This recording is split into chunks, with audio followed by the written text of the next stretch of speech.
More than 40 employees of a Kanata-based medical manufacturing company, Best Theratronics, have been on strike since May 1st. They've been on the picket lines ever since then, and it seems like there is no end in sight to this current labor dispute.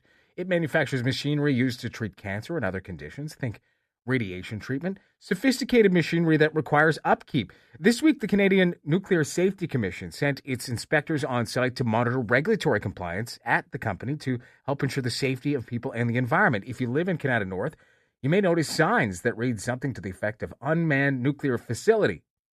And people are definitely taking notice of that. The workers represented by Unifor. Jan Malik is Unifor's national representative and joins us this morning to discuss this ongoing situation. Jan, good morning. Thanks for taking some time. I do appreciate it. Thanks for having me on, Andrew.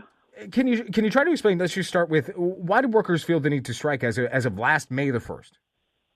Well, the workers went on strike. Essentially, this is an issue over wages.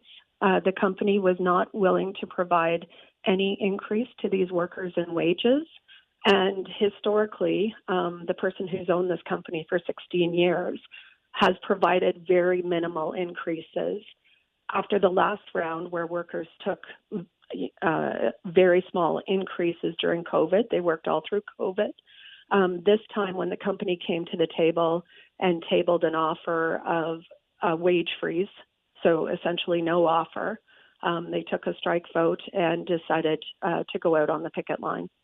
And, labor disputes come and labor disputes go. That sounds fairly straightforward. We've seen some in the news recently, and to be fair, most of them come to a fairly quick resolution. So from your perspective, why has this gone on for now 164 days and counting? Unfortunately, in our view, because we have maintained a position that we're ready to go to the bargaining table, we're prepared to speak to the company. We have one person who owns this company who has decided they don't want to negotiate.